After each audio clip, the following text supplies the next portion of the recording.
Hai, Assalamualaikum. Nama saya Muhammad Husaini bin Muhammad Kasim. Saya ni Ahmad Azim bin Zamri. Saya Ahmad Zahin Kahar. Nama saya Muhammad Faiz bin Mahdi. So kami daripada kumpulan 7.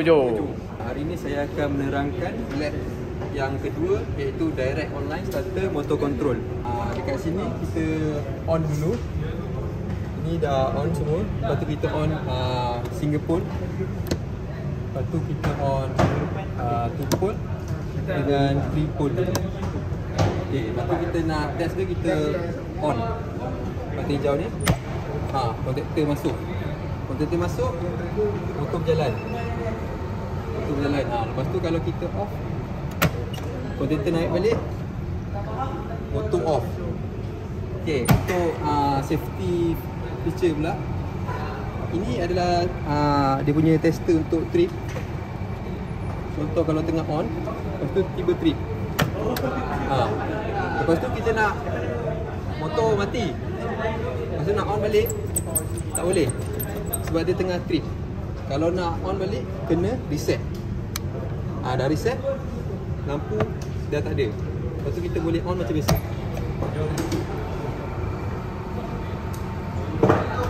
Untuk yang part kali ni, kami akan check lah dia punya incoming supply. Okay, mari kita tengok untuk voltage dia. Okay, yang pertama kita akan cuba red dan juga yellow. Okay. Yang kedua pula yellow dan blue.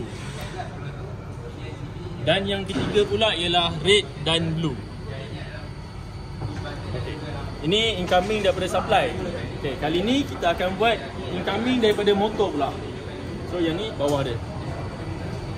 Okay, yang pertama ialah red dan juga yellow. Yang kedua yellow dan blue. Dan yang ketiga blue dan red. Jadi untuk part motor pula, kami akan check dia punya phase voltage. Jadi yang mana kita lihat, dia perlulah red neutral, yellow neutral dan terakhir sekali blue neutral. So untuk kali ni neutral dia tak ada. Jadi kita ambil a dim pengganti kepada neutral dia. Okey, jom kita cuba. Okey, yang pertama red dan neutral. Okay. Yang kedua yellow dan neutral. Dan yang ketiga blue dan neutral.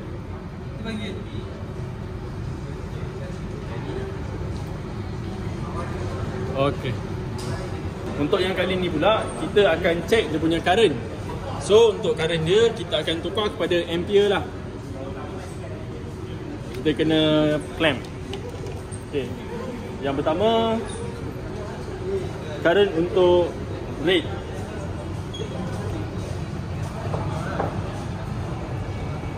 Okey. Yang kedua blue. Sama. Dan yang ketiga yellow. Itu sahaja daripada kami, Kumpulan 7. Selamat Hari Raya dan terima kasih.